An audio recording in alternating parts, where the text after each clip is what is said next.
Alrighty, flowboarders, welcome back. As always, we have our FlowRider Roundtable. Joining me, of course, we got TK Barreto, and then, of course, we've got our tour director, Josh Ordonales. Boys, fresh back from Oklahoma City, having a great time out there, as always, for the finals. You saw some upsets, you saw some fun riding, you saw some national champions getting crowned. Josh, we'll start off with you, man. How was the weekend? I mean, it was hot and it was top notch. There's no better venue to host the end of the year contest in the U.S. than Riversport OKC. They have the whitewater rafting. They have minor league baseball games. They have a nightlife, great restaurants, great vibes, perfect area for judging, recording, rider hangouts. So overall, like you said, there was some upsets. There was some riding that stepped up to the table in the junior youth division. We saw youth, which was awesome. Just overall, I mean, bodyboarding took it to the next level. Stand up always, but my highlight has to be that junior division because that is the future of the sport. I know TK doesn't. I mean, other than that, I mean, Masters. It gets heated, you know. So start to finish, it was a beautiful contest, a great banquet. Maybe one of my favorite banquets because we got to hand out some not only trophies but some awesome gear thanks to some of our sponsors. Yeah, we're going to talk about a little bit more about Phase 5, stepping up the game. They've been an absolute huge sponsor. Of course, thank you to our legendary Sean Severa for helping us link that up. And then, man, I mean, it's awesome to see the crossover from that sport. I mean, if you've never tried wake surfing yet, I highly recommend doing it. It has a lot of similarities to the FlowRider scene. If you are a wake surfer, well, I'd recommend getting into flow riding as well. It's a great way to practice and get yourself behind a cheaper version of a boat, as we should say. Always a fun way to do a lot of the crossovers. TK, you've been out there wake surfing. You know how it's like. Man, give us some insight. What was your favorite venue this year, bro? Ooh, I mean, every time we go to Oklahoma, all the tech and toys we get to play with becomes the new standard for the live stream next year. So Utah is a special place in my heart. That was home for a decade, but I love going to Oklahoma because you can just walk everywhere and there's so many great spots to eat. It's like wherever we go that night, we end up meeting up with another group and another group and another group. But I don't know. It maybe because the only medal I got this year was in Oklahoma, but hands down, favorite spot was Oklahoma. Not a boy, TK. Yeah.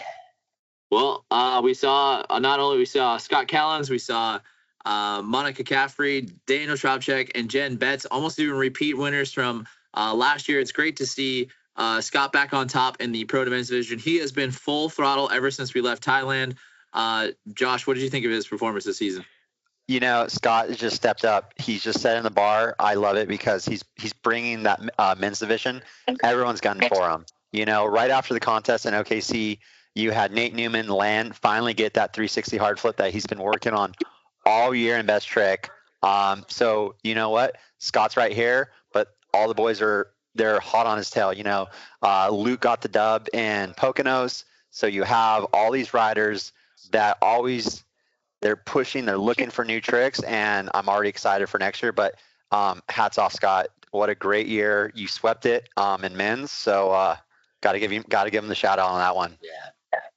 Yeah, it was tough. TK, what was it like taking third place in such a great final last heat for the season? Wait, I think we skipped over Joel winning and beating Danny. I wasn't done with that, bro. We were starting. we're moving on. He won men's flowboard. We're done. We're done. Talk about Joel. I love Joel.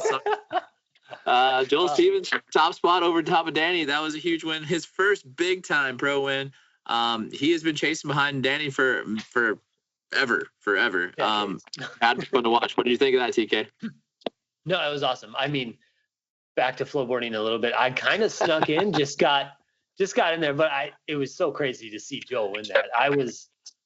I knew as soon as they got to the finals with the lightning and everything we had there, but when we got to the finals, I was looking at the scores because we have the big screen out there, and I was like doing napkin paper math. I'm like, well, I can't win, but I'm just gonna go for it. Who cares? It's gonna be fun. But yeah, Joel. Oh my gosh, I was judging, I don't remember what I was judging, women's and something else. And when we were watching the bodyboarding, I was just like, uh-oh. I was like, I'm not going to say anything. I'm not going to have the announcer's curse or the judging curse. I'm like, this is crazy. And then when Joel took it, I was just like, heck yeah, buddy. Josh, you've been Still around love you, Danny. for a very long time. What was it like seeing Joel take his first big win? Yeah, I mean, technically, win number 2 for Joel. Got to give it to him because he got his first one at Myrtle Beach, the wave he built. So, but this was the first time dethroning Danny in the U.S. But I love both the boys. They are pushing bodyboarding. There's so many bodyboarders. We had a big Texas crowd come out, so that division is stronger when we have that Texas region involved. So that was really huge. But like you said, you're just while judging, you're crunching numbers. Joel right off the bat, he got in the 8 range. Danny got in the 8 range. Joel got another 8, and then Danny fell on that second run. So you knew that it came down to that third run. I believe it was the hottest part of the day. Poor boy, all the boys during that time were pounding water. You could see that potential heat just draining them. And Joel's worked hard. He's been building. He built a brand new wave, so he's had some time off from the season, but he came in fresh. He's been looking for the moment, and he seized it. So, another one, a lot of hats off to, at this point, it's almost not even upset. These guys are all professionals. Anyone can win on a given day. And, I know Danny's still the national champ. He's gunning for his buddy. They're sometimes roommates, but, at the end of the day, it's all family, and they gave each other a big hug. And that's what it's a sport. But, I'm very proud of Joel. It's been a long journey for him, and he got that dub. So congrats, Joel. Yeah, definitely. And then we're not done with another great winner. Not her first win, but she did step up to the top. Kelly Albin also taking top spot out there in the pro women's. What'd you guys think about that one? You want to start, TK? Yeah, it was crazy because, we can't do math that fast while judging when people are saying anything about it, but it was crazy to see Monica like not throw down a trick and then doing math. I'm like, I don't, she has to do something crazy. And when it came down to it, I don't know if it was the pressure, but to see Monica get third, right? I believe she got third.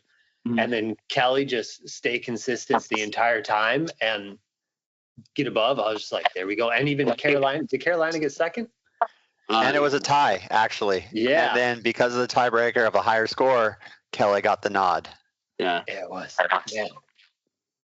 And it was like 0.0 something, like that close of a score after that, wasn't it? Or am I thinking? Yeah, no. I mean, I would say shout out to all the pro women stand-up riders. So it was really cool. Thanks to OKC Riversport and the idea from Christy Reed, we were able to get all the girls, pro women, stand-up and bodyboard, a 30-minute session just to ride, push each other. So that that's what we love to see. It's so shout out to Christy for making that happen. Shout out to OKC.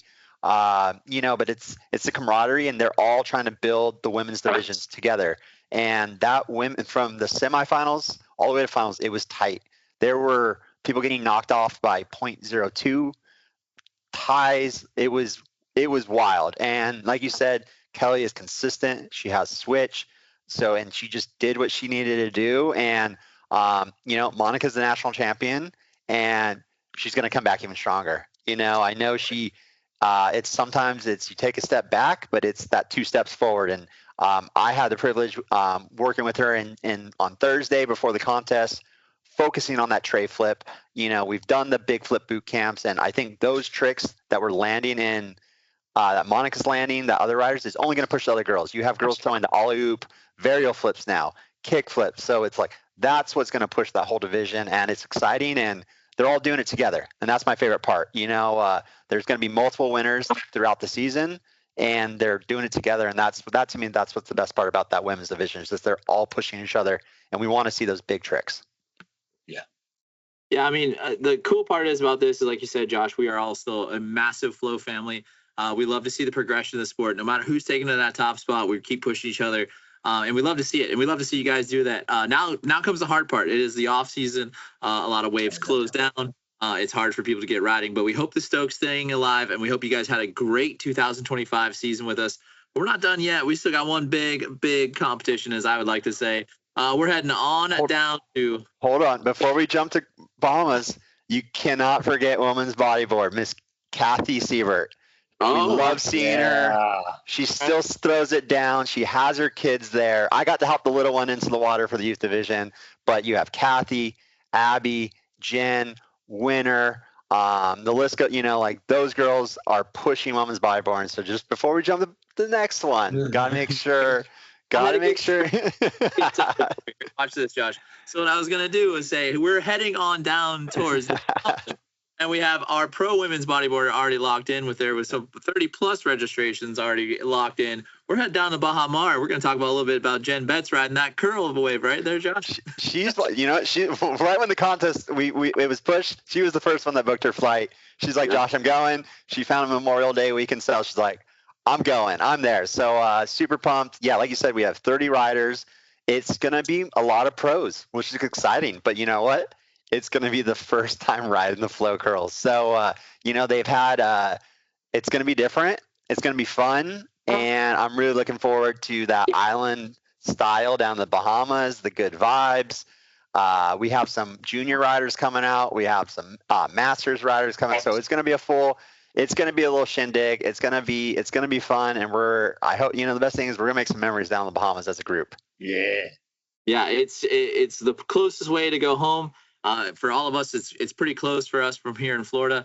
And we're looking forward to going to see down there. TK, what are you most excited about? Oh, well, I guess I should say my parents, because they're going to be out there. But yeah, out of all the tour stops that they can go to and the availability they have, they're like, yeah, we'll go to the Bahamas. I'm like, yeah. But I was just in your backyard like 2 months ago, and you bailed on me. No, I love them. They're coming out there. I'm trying to get my little brother to go out there too, but I've never ridden that wave. I've ridden the B-Max, 10 years ago with Andy. I remember. But I haven't ridden a curl, not even a retro. So this will be my first time on the wave.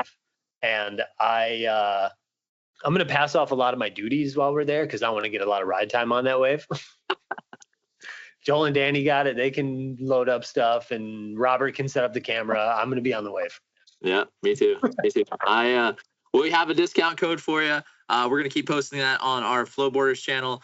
Of course, make sure you guys like, follow, and subscribe. Josh, any final thoughts on the I don't want to say the conclusion of the season, but we're almost to the final thought. Any final thoughts of the season?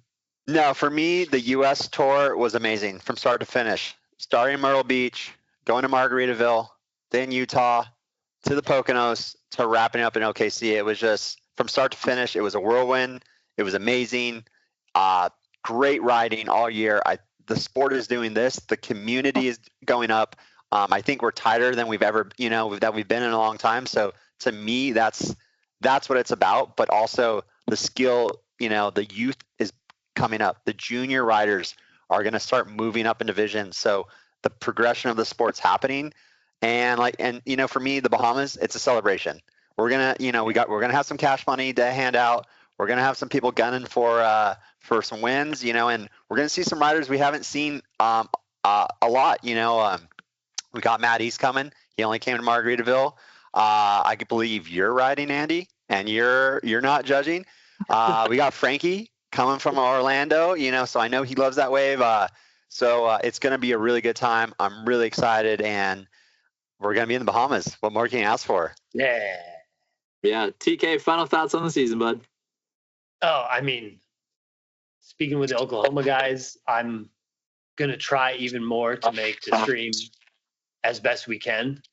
And this year has been crazy. I'm kind of bummed that I only got one final, but it's fine. And Bahamas, this is the second time this year we're going out of the country for a contest as a group, as a FlowRider group. So I'm really stoked to be in another country with my buddies, my bros, my dudes, my roommates. Yeah, it will be fun. Shout out to, of course, Nate Newman and Luke Newman for traveling over, going for some more international competitions. Huge to see them going over there as well. The sport is growing, and we continue to keep growing, and we grow, and we hope you guys comment, like, share on all these roundtables, on all of our content. we'd love to hear from you guys. What more do you guys want to see? What more can we do for you guys next year? And speaking of next year, Josh, you're already inking up some dates. We're already getting that schedule looking good. How are we feeling, bud? We already got, I'm not going to say how many, but we already have multiple confirmed stops, locations, maybe a new location, maybe some venues coming back. So the phone is ringing. I'm already, it's funny. I took a couple days off and it was right back to work. So that's the best part, is the work doesn't stop. I'm thinking about branding, the vision, and what can we do to make it spicy, keep the vibes alive, and Flow Tour 2026, we're going to come in strong. I'm really looking forward to it already.